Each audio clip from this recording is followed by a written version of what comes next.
If you take a walk through the fanciest part of downtown Beirut today, you'll see shiny new buildings, luxury cars, and tourists enjoying the Mediterranean sun.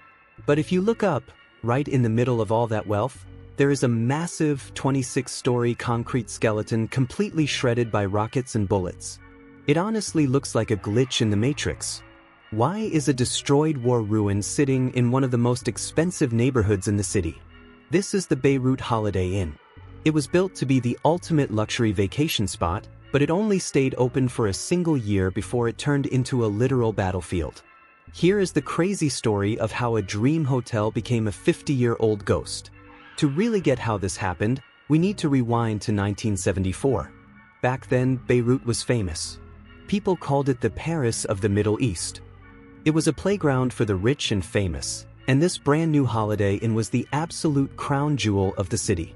We aren't just talking about a normal roadside motel.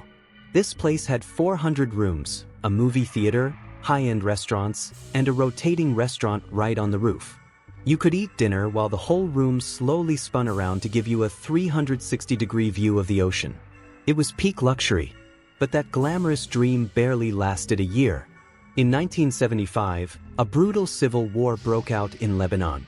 The country split apart, and the beautiful streets of Beirut suddenly turned into a war zone. The Holiday Inn had the worst luck possible. It was stuck right in the middle of the crossfire. Because the tower was so incredibly tall and sat on a hill near the water, it became the perfect spot for military snipers. Basically, whoever controlled the Holiday Inn controlled the entire city below. What happened next went down in history as the Battle of the Hotels. From October 1975 to March 1976, different armed groups fought a desperate, bloody war just to capture this one building. Around 25,000 fighters battled room by room, floor by floor. They fired heavy artillery and rockets straight into the fancy suites. Chairs and tables from the dining rooms were flipped over and used as barricades. The exact same hallways where wealthy tourists had walked in luxury just months earlier were now covered in rubble, broken glass, and shell casings. When the main fighting finally stopped, the building was a total wreck. But the nightmare wasn't over. Scavengers and looters sneaked into the smoking shell of the hotel and took absolutely everything they could carry. They ripped out the copper wiring inside the walls, the plumbing, the doors, and the windows. All the luxurious furniture, the expensive curtains, and even the heavy hotel beds were dragged out and sold on the streets. In no time at all, the Grand Hotel was stripped completely bare. So that brings us to the big question: why is it still standing today? The Civil War actually ended way back in 1990. The rest of downtown Beirut was cleaned up and rebuilt to look modern again. The reason this massive ruin is still here comes down to a stubborn argument over money.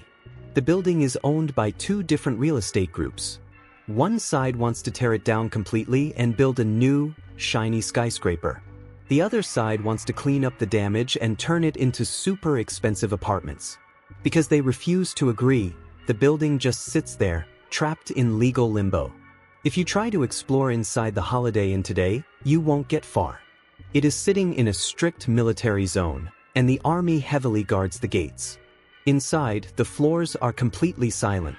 Wild plants and bushes are literally growing out of the cracked concrete. The wind just howls through the empty, dark elevator shafts. The walls are still covered in graffiti painted by the fighters 50 years ago. The only things checking into this hotel now are shadows. The Beirut Holiday Inn is a lot more than just an abandoned building. It is a giant, unmissable monument to a war that changed an entire country. It forces everyone who walks past to look up and remember the past, even when the rest of the city is trying so hard to move on. What do you guys think they should do with it? Should they finally tear it down so people can forget, or keep it standing as a memorial? Drop your thoughts in the comments down below. Also, if you like this video, don't forget to hit the like button and subscribe for more deep dives into the coolest abandoned places on Earth. Catch you in the next one.